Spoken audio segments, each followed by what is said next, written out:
जय हिंद दोस्तों। और एक नए वीडियो में आप सब लोग का स्वागत है। इस वीडियो में हम लोग है ना 15 एमसीक्यू क्वेश्चन देखने वाले हैं जो सभी परीक्षाओं के लिए बहुत ही महत्वपूर्ण रहेंगे। और किन किन परीक्षाओं में प्रश्न को पूछे गए हैं वो सभी मैं बताऊंगा इस वीडियो में, ठीक है। और चैनल पर नए हैं तो सब्सक्राइब कीजिए और अपने दोस्तों के साथ भी वीडियो शेयर जरूर करें, ठीक है। तो चलिए प्रश्न को शुरू करते हैं बिना देरी के हुए। पहला प्रश्न है हमारा, ठीक है।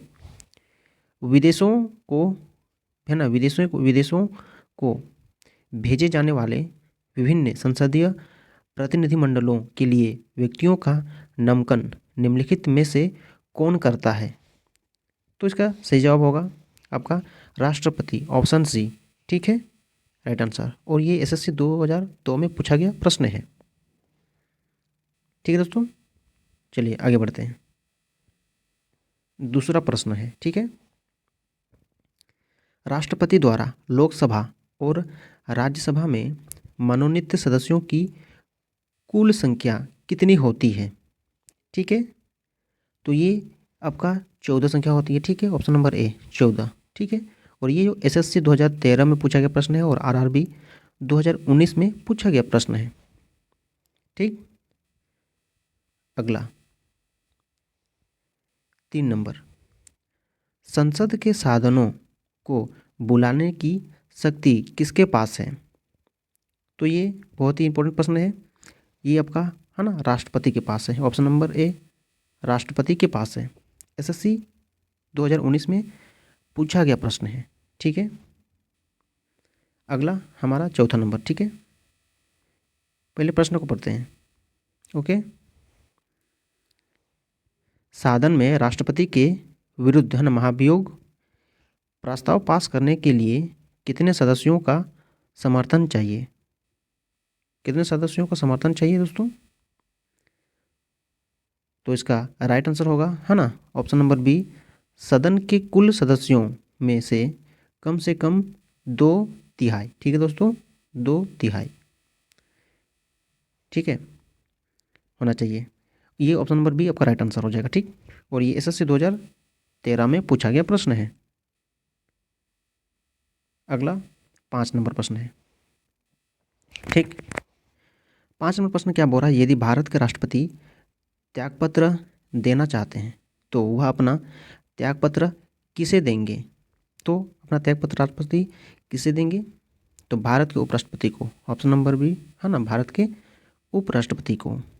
और ये एसएससी 2019 में पूछा गया प्रश्न है, ठीक।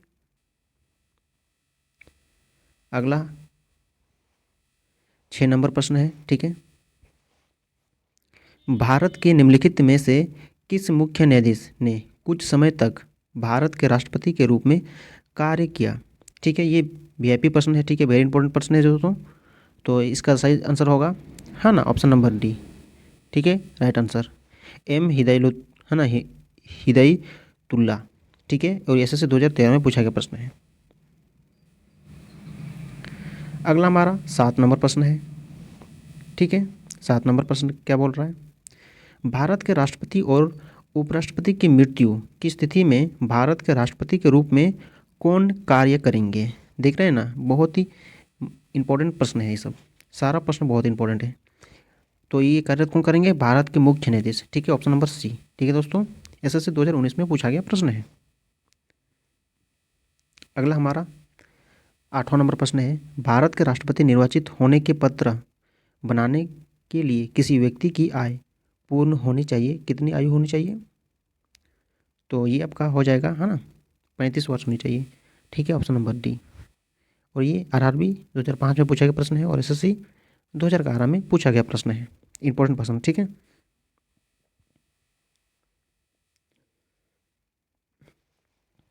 अगला हमारा 9 नंबर प्रश्न है, ठीक है। 9 नंबर प्रश्न क्या बोल रहा है? राष्ट्रपति के चुनाव के लिए निर्वाचन है ना निर्वाचक मंडल में होते हैं, क्या होते हैं? ऑप्शन नंबर है ना इसका राइट आंसर हो जाएगा आपका है ना बी, संसद के दोनों सदनों तथा विधानसभाओं के निर्वाचित सदस्य। एसएससी 2013 में पूछा गया प्रश्न है। अगला 10वां प्रश्न क्या बोल रहा है? संसद के दो क्षेत्रों के बीच है ना अधिकतम कितनी अंतराल दिया जा सकता है? कितनी अंतराल दिया, अधिकतम कितनी, है ना, अंतराल दिया जा सकता है दोस्तों? तो इसका राइट आंसर हो जाएगा आपका, है ना, 6 महीना। ठीक है, 6 महीने दिया जा सकता है। एसएससी 2014 में पूछा गया प्रश्न है। अगला 11 नंबर प्रश्न क्या बोल रहा है? स्वतंत्र, है ना, स्वतंत्र भारत के प्रथम राष्ट्रपति कौन थे? ठीक है, राष्ट्रपति पूछा गया है, स्वतंत्र भारत के प्रथम राष्ट्रपति कौन थे? तो ये जानना बहुत ही जरूरी है, डॉक्टर राजेंद्र प्रसाद। ठीक है दोस्तों, डॉक्टर राजेंद्र प्रसाद। एसएससी 2015 में पूछा गया प्रश्न है। अगला 12 नंबर प्रश्न, संसदीय प्रणाली, है ना, संसदीय प्रणाली वाली सरकार को अन्य किस नाम से जाना जाता है? अन्य किस नाम से जाना जाता है संसदीय प्रणाली वाली सरकार को? तो इसका राइट आंसर हो जाएगा संघीय सरकार। ठीक है, ऑप्शन नंबर सी, संघीय सरकार। एसएससी 1999 पूछा गया प्रश्न है, काफ़ी पुराना प्रश्न है। ठीक है, और ये आपका 13 नंबर प्रश्न है, भारत के संविधान के अनुसार भारतीय नागरिकों के मूल कर्तव्य निम्नलिखित में से क्या है?